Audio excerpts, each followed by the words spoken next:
Right now, somewhere in a data center you'll never see, a number is quietly counting down. Nobody agreed on the starting point. Nobody knows exactly when it hits 0. But when it does, every password you've ever typed, every bank transfer you've ever made, every private message you thought was private, all of it becomes readable. Not hacked, not stolen, just opened. Like a locked door that suddenly isn't locked anymore. And the terrifying part isn't that this moment is coming. It's that the engineers who study this for a living just watch the countdown speed up by years in the space of a single month. For most of your life, you've trusted a system you never had to think about. Every time you check your bank balance, send a text, log into your email, or buy something online, a wall of math stands between your information and anyone who wants to steal it. You never see that wall. You never think about it. It just works, silently, in the background, the way plumbing works or electricity works. You flip a switch, the light turns on, you don't ask how. That wall is called encryption, and for almost 50 years, it has been one of the quiet miracles of modern life. It is the reason you can type your credit card number into a website run by a company you've never met, in a country you've never visited, and trust that a stranger on the other side of the world can't simply reach in and take it. Here's the secret nobody tells you about that wall. It was never actually a lock in the way you picture a lock. There's no physical barrier, no vault door, no combination that either fits or doesn't. It's math. Specifically, it's a type of math problem that is almost impossible to solve backward, even though it's incredibly easy to solve forward. Multiply two enormous prime numbers together, and you get one giant number almost instantly. But hand someone that giant number and ask them to figure out which two primes were multiplied to create it, and you've just handed them a problem that could take every computer on Earth, working together longer than the universe has existed, to solve. That asymmetry, easy in one direction, brutally hard in the other, is the entire foundation of the encryption protecting your data right now. It's called RSA, and it has quietly run the modern internet since the 1970s. Think about how much of your life actually depends on that invisible wall holding. Your paycheck gets deposited through it. Your medical records move through it every time a doctor's office sends a file to a specialist. Your car, if it's newer than a few years old, quietly authenticates software updates through it. Power grids, water treatment systems, air traffic coordination, military communications, the login screen on your phone, the chip in your credit card, the app you use to split a dinner bill with a friend, all of it, every single piece, is leaning on the same underlying assumption. That certain math problems are too hard to solve backward. Not impossible in some absolute cosmic sense, just hard enough that no computer built with today's rules could do it before the sun burns out. That's the deal modern civilization quietly signed decades ago, and almost nobody who benefits from it could explain how it actually works. There's a second system standing guard as well, one you've probably never heard of by name but interact with constantly. It's called Elliptic Curve Cryptography, and it protects things like your secure messaging apps, much of your mobile banking, and nearly every cryptocurrency wallet in existence, including Bitcoin and Ethereum. It works on a different kind of math problem, but the underlying idea is the same. Some problems are so lopsided, so much harder to reverse than to create, that ordinary computers simply cannot brute force their way through them within any human timescale. For half a century, that lopsidedness has been treated as a law of nature, almost as reliable as gravity. Engineers built entire industries on top of it. Banks, governments, hospitals, and militaries all quietly assumed this math would hold. Then, in 1994, a mathematician named Peter Shor proved something that should have set off alarm bells decades before anyone actually started worrying. He showed that if you had a computer that operated on the strange rules of quantum mechanics instead of the rules of classical computing, that lopsided math problem stopped being lopsided. A quantum computer, in theory, could factor those enormous numbers quickly. Not quickly like a supercomputer grinding away for a few extra days, but quickly like minutes or hours instead of longer than the age of the universe. For 30 years, this was treated as a fascinating but distant threat, something for a future generation of engineers to worry about, because building a quantum computer powerful enough to actually run Shor's algorithm against real-world encryption seemed impossibly far away. The estimates were staggering. Some experts said you'd need 20 million qubits, the basic building blocks of a quantum computer, working together in perfect coordination, just to crack a single widely used encryption key. 20 million. For context, the most advanced quantum chips in the world a few years ago were operating with a few dozen, maybe a few hundred qubits. The gap between where quantum computing actually stood and where it needed to be to threaten your data felt less like a countdown and more like a fantasy. Engineers weren't scared. They were curious. This was theoretical territory, a fun thought experiment discussed at conferences, not a five-alarm fire. That comfortable distance is what just collapsed. And it collapsed fast. To understand why engineers who are normally impossible to rattle suddenly started sounding alarmed, you need to understand that this threat has always had two separate ingredients, and both of them just moved at once. The first ingredient is hardware. You need an actual physical quantum computer, built from real qubits, cooled to temperatures colder than deep space, shielded from every stray vibration and flicker of electromagnetic noise, because quantum states are almost unbelievably fragile. A single stray photon, a tiny vibration, even a whisper of heat, can collapse the delicate quantum state engineers are trying to maintain. This is why quantum computers live inside massive cylindrical refrigerators, chambers that get colder than the vacuum of outer space, wrapped in layer after layer of shielding. Building bigger versions of these machines, ones with more qubits working together without falling apart, has been a slow, grinding, expensive engineering slog for years. But there's a second ingredient, one that gets far less attention from the public, and it's the one that just changed everything. It's not the hardware. It's the algorithm.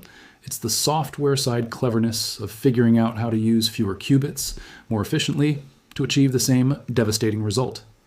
And this is where things got genuinely unsettling, because while the world was watching the hardware race, obsessing over qubit counts and cooling systems, a quieter revolution was happening in the math itself. In March of 2026, within the span of about 4 weeks, 3 separate breakthroughs landed almost on top of each other. Any single one of them, on its own, would have been treated as a major milestone worth a headline or two. Together, they told a story that security researchers had been dreading for years, a story about a threat that was supposed to be safely decades away, suddenly sprinting toward the present. The first breakthrough came from Google's quantum AI team.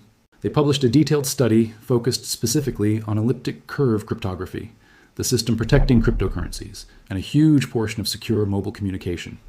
Previous estimates suggested you'd need something in the ballpark of several million physical qubits to break that kind of encryption in any meaningful time frame. Google's new research suggested that number could be pushed down to under 500,000. That might not sound like progress to someone unfamiliar with the field. 500,000 still sounds enormous, but in this world, that's a roughly tenfold reduction in what was thought necessary. Imagine being told a mountain you needed to climb was actually 90% smaller than you'd calculated. You haven't climbed it yet, but the climb just became far more plausible and far sooner. The second breakthrough came from a collaboration between researchers at Caltech, Berkeley, and a company called Oratomic, working with a different kind of quantum hardware entirely, one built from neutral atoms rather than the superconducting circuits companies like IBM and Google typically use. Their preprint, released the same month, estimated that Shor's algorithm, the very algorithm that started this whole conversation back in 1994, could potentially be implemented using as few as 10 to 20,000 atomic qubits. Not 500,000, not millions, tens of thousands. In one specific design they outlined, a system built around roughly 26,000 qubits could, in theory, crack the encryption protecting Bitcoin in a matter of days rather than years. Breaking the tougher RSA encryption with a full 2048-bit key would still require more time and more resources, but the trajectory was unmistakable. The wall wasn't just getting shorter. It was getting shorter faster than anyone had modeled. The third development came from a group calling itself the Advanced Quantum Technologies Institute, which published research on what they called a hybrid quantum circuit approach to breaking RSA encryption specifically, the older but still enormously widespread system protecting banking infrastructure, government communications, and software updates around the world. They claimed their method could reduce the qubits required by a factor of roughly 1,000. That claim deserves a note of caution, and we'll come back to why in a moment, because not every headline-grabbing quantum announcement holds up under scrutiny. But even setting that particular claim aside, the pattern across March of 2026 was impossible to ignore. 3 different teams, using different approaches, different hardware philosophies, and different mathematical techniques, all converged on the same unsettling conclusion at almost the same moment. The distance between today's quantum computers and a machine capable of breaking real-world encryption had just shrunk dramatically, and it shrank on the algorithm side, the side that doesn't require decades of additional engineering to catch up. Algorithms can improve overnight, in a single insight, in a single paper. Hardware cannot. That's precisely why this news rattled people who don't normally rattle easily. You have to understand who these engineers are to appreciate why this mattered. These are not people prone to panic. Quantum computing has been surrounded by hype for years, breathless headlines promising revolutions that never quite arrived on schedule. The people who actually build these systems, who spend their careers in clean rooms and dilution refrigerators, tend to be deeply skeptical of hype. They've watched deadlines slip, they've watched promised breakthroughs quietly walked back. Ask most quantum hardware engineers about the wilder predictions floating around online, and you'll usually get an eye roll, not excitement. So when that same community starts using phrases like faster than expected and sooner than we thought, in professional research papers rather than marketing material. It carries real weight. This wasn't a startup's press release chasing investment dollars. This was some of the most credible research institutions and technology companies in the world, publishing peer-reviewed and peer-scrutinized work, quietly acknowledging that their own assumptions about safety margins had just been proven overly generous. Meanwhile, on the hardware side, progress hadn't been standing still either. In late 2025, IBM unveiled a chip called Quantum Nighthawk, packing 120 qubits with improved connectivity and error rates, part of IBM's stated roadmap toward achieving genuine quantum advantage over classical computers this year, with an even more powerful fault-tolerant system targeted for 2029. Google has been pursuing its own aggressive hardware roadmap.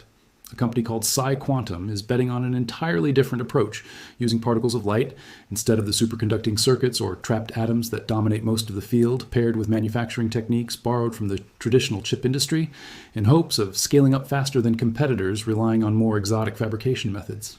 Experimental platforms using neutral atoms, the same general family of technology behind that Caltech Berkeley oratomic preprint, have already demonstrated control over thousands of qubits in laboratory settings, an achievement that would have sounded like science fiction only a few years earlier.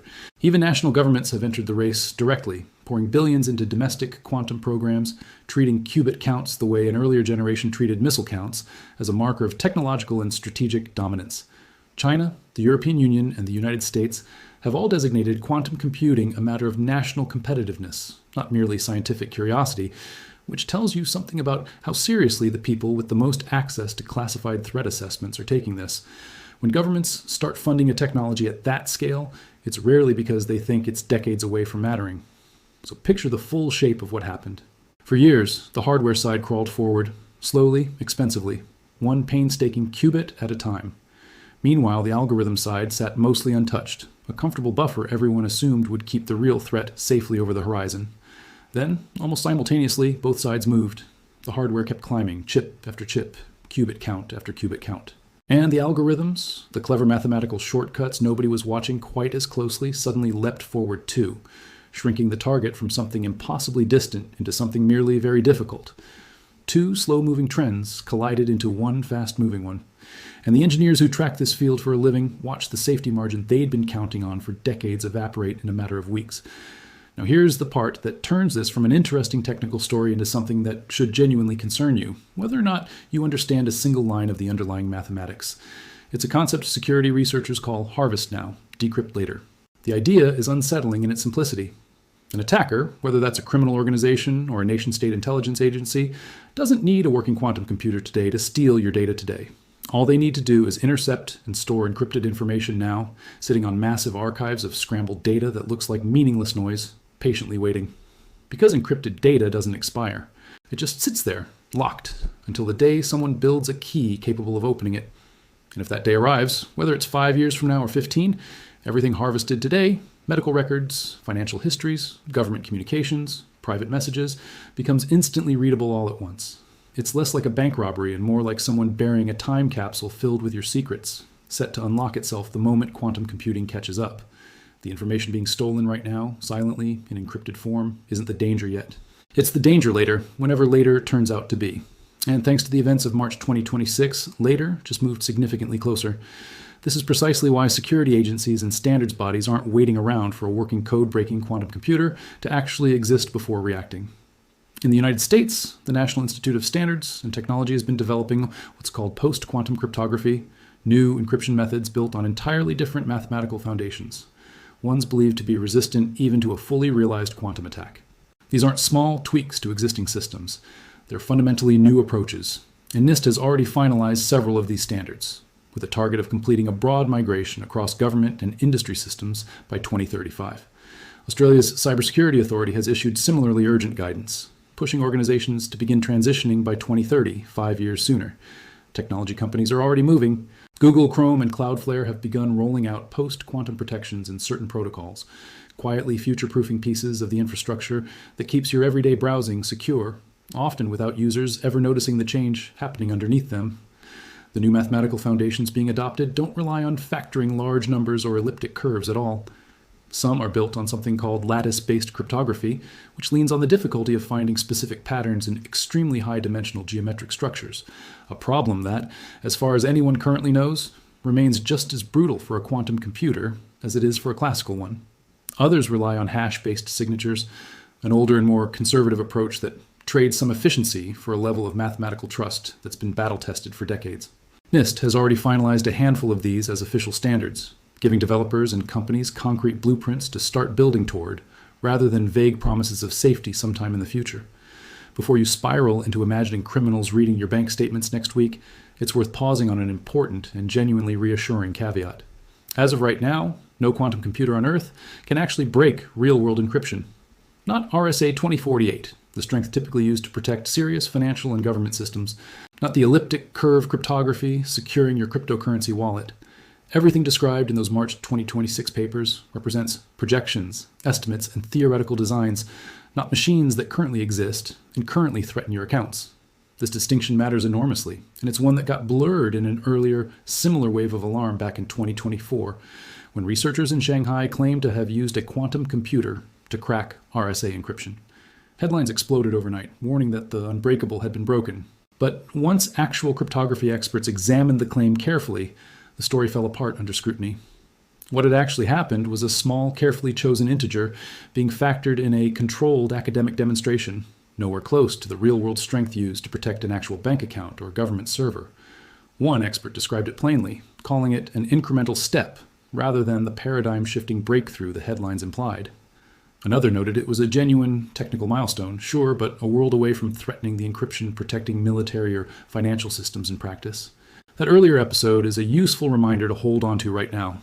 Not every dramatic quantum headline survives contact with expert scrutiny, and healthy skepticism is a reasonable default whenever a press release promises to have shattered the foundations of internet security. Even the more credible research from March 2026, the Google study and the Caltech Berkeley Oratomic preprint, describes machines and designs that don't fully exist yet.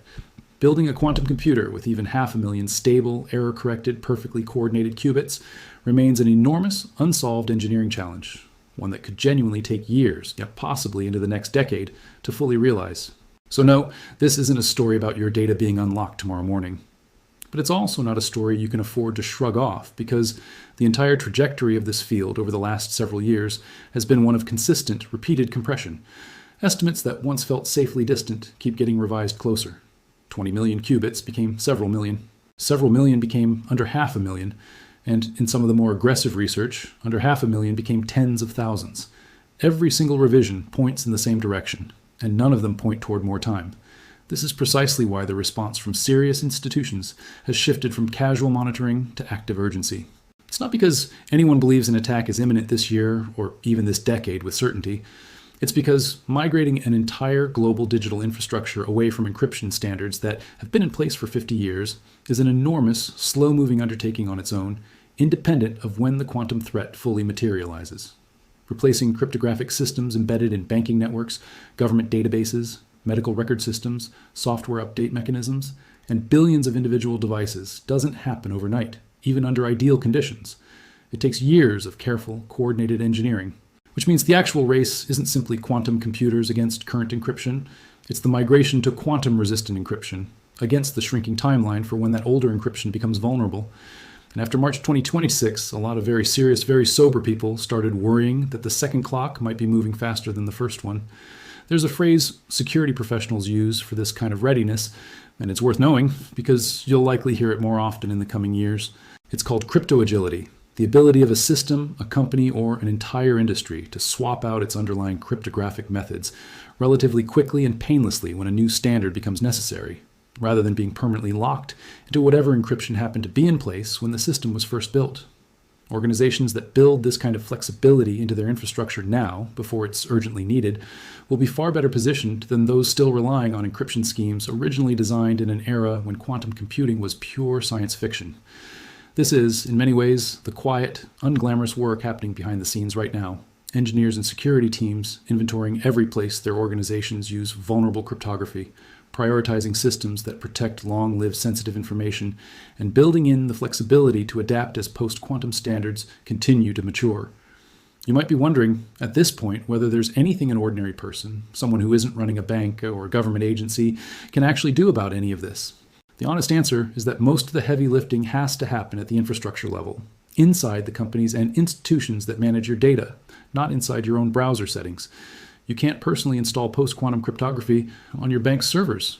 But there are small, sensible habits worth adopting anyway. Pay attention to which companies and services are publicly discussing their migration plans, because it's a reasonable signal of how seriously an organization takes long-term security. Be especially thoughtful about anything you're encrypting today that needs to stay secret for a very long time, decades rather than years, because that's exactly the category of information most exposed to a harvest, now Decrypt Later, scenario. And resist the urge to either panic or dismiss the topic entirely, because both instincts lead you away from the more useful response, which is simply staying informed as the transition unfolds over the coming years. So where does that leave you? Someone who almost certainly isn't a cryptography researcher, doesn't run a data center, and just wants to know whether you should actually be worried? The honest answer sits somewhere between the two extremes you'll find online. This isn't nothing, and treating it as pure hype would be a mistake, given how consistently and rapidly the safety margins in this field have been shrinking. But it's also not an emergency happening to you personally this week, and anyone telling you to panic right now is almost certainly overselling the story for clicks. What it actually represents is a genuine, significant shift in trajectory, the kind of moment that historians of technology will likely look back on as an inflection point, even if the full consequences take years to play out. The wall protecting your digital life, the one you've never had to think about, the one that just quietly worked in the background for your entire adult life, is no longer a permanent fixture. It's a countdown. Nobody knows the exact number on the clock. But for the first time, some of the most careful, skeptical, hard-to-impress engineers on the planet just watch that number get meaningfully smaller, all within a single month. And they're not pretending otherwise anymore. Maybe the most useful way to think about this whole story is as a reminder that security was always borrowed time, never a permanent guarantee. Every generation inherits a version of the world that feels stable simply because it hasn't changed within their own lifetime. And every generation eventually discovers that the ground was moving the whole time, just slowly enough to go unnoticed. Encryption was never really magic. It was always just math holding a very specific kind of difficulty in place, a difficulty that made certain problems take longer to solve than anyone alive could wait around for. That difficulty is what protected your identity, your money, and your privacy without you ever having to think about it. And right now in research labs across the world, that difficulty is being chipped away. Not all at once, not dramatically, but steadily, breakthrough by breakthrough, paper by paper, march by march. The engineers who spend their lives building the next generation of computing aren't the type to cry wolf. They tend to underreact rather than overreact, skeptical by training and by temperament, which is exactly why it's worth paying attention when the tone in their own research quietly shifts from someday to sooner than we thought. The clock is real. Nobody agreed on the starting number. But for the first time, the people closest to it are the ones telling you it just moved.